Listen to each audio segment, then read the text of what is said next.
maraqani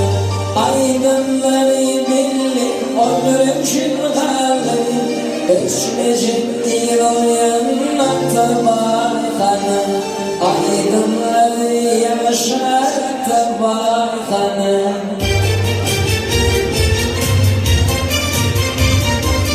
İç aydınları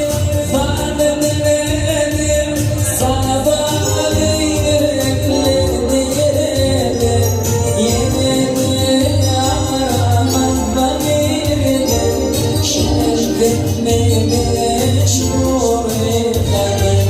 Canaya aydınlar günleri kelmeden faylanın kakar ve lafını Şapan yalan yercek bu fikri hanım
Aydınlar yerine yaşayayım